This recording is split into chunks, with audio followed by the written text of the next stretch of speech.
News 18 India. तो उत्तराखंड ऐसा पहला राज्य बन गया है जहां पर यूसीसी जो है वो लागू हो गया, यानी कि बिल पास होने के बाद राज्य में अब जश्न का माहौल भी देखा जा रहा है। पार्टी नेताओं ने मुख्यमंत्री पुष्कर सिंह धामी को फूलों का गुलदस्ता देकर मिठाई खिलाकर यहां पर अपनी खुशी जाहिर की है, लेकिन बिल पर सियासत भी गर्माती हुई नजर आ रही है। देश में मुस्लिमों की सबसे बड़ी संस्था all India Muslim personal law board ने भी यूसीसी को गैर जरूरी और देश की विविधता में एकता का अपमान करार दिया है।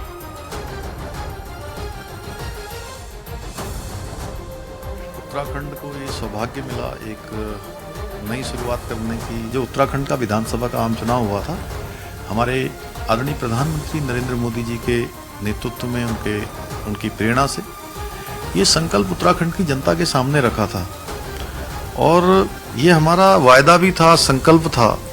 आज ये हमारा संकल्प पूरा हुआ। तो विपक्ष ने उत्तराखंड के यूसीसी बिल को बीजेपी का लोकसभा चुनाव में वोट पाने का एक पैंतरा बता दिया है। केंद्र सरकार क्यों हिचकिचा रही है, क्यों डर रही है? यदि इतनी अच्छी चीज थी तो बजाय श्री पुष्कर सिंह धामी जी के इसको श्री आदरणीय अमित शाह जी लेकर के आते।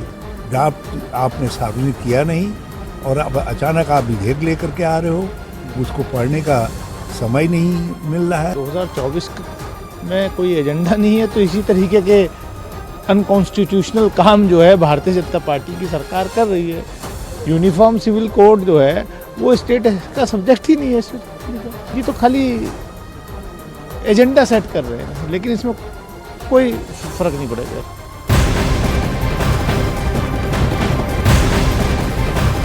और बड़ी खबर आपको बता दें, आज लोकसभा में यूपीए सरकार के 10 साल के कार्यकाल पर एनडीए सरकार व्हाइट पेपर यानी कि श्वेत पत्र पेश कर सकती है। अंतरिम बजट में वित्त मंत्री निर्मला सीतारमण ने इसका जिक्र भी किया था। संसद के मौजूदा बजट सत्र के दौरान केंद्र सरकार संयुक्त प्रगतिशील गठबंधन यानी कि यूपीए शासन के दौरान आर्थिक कुप्रबंधन पर श्वेत पत्र जारी कर सकती है। श्वेत पत्र में सरकार देश की अर्थव्यवस्था पर 2014 से पहले लिए गए आर्थिक निर्णयों से पड़ने वाले हानिकारक प्रभावों के बारे में विस्तार से बताएगी। It is now appropriate to look at where we were then till 2014 and where we are now, only for the purpose of drawing lessons from the mismanagement of those years. The government will lay a white paper on table of the house.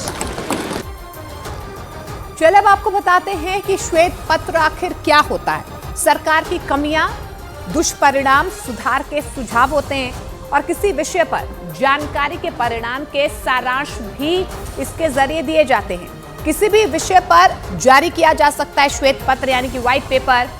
काम के तरीके को बेहतर बनाने का भी सुझाव देता है।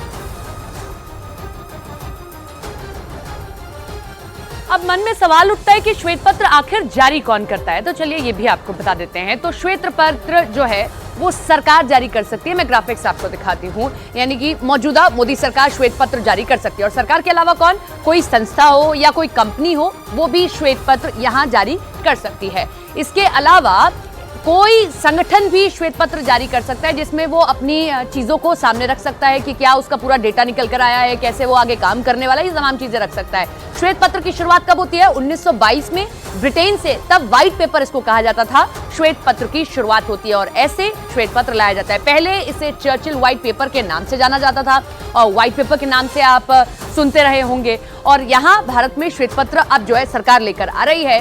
सरकार इसलिए लेकर आ रही है कि यूपीए सरकार के दौरान किस तरीके से आर्थिक स्थितियां खराब रही वो सामने रखना है। तो वहीं आपको बता दें, मोदी सरकार के श्वेत पत्र का जवाब कांग्रेस ब्लैक पत्र से देने की तैयारी कर रही है। मोदी सरकार की ओर से यूपीए सरकार के कुप्रबंधनों पर जारी किए जाने वाले श्वेत पत्र का जवाब कांग्रेस ब्लैक पत्र से देगी, यानी कि कांग्रेस मोदी सरकार के 10 सालों के कार्यकाल पर ब्लैक पेपर लाएगी। कांग्रेस अध्यक्ष मल्लिकार्जुन खड़गे इसे जारी कर सकते हैं।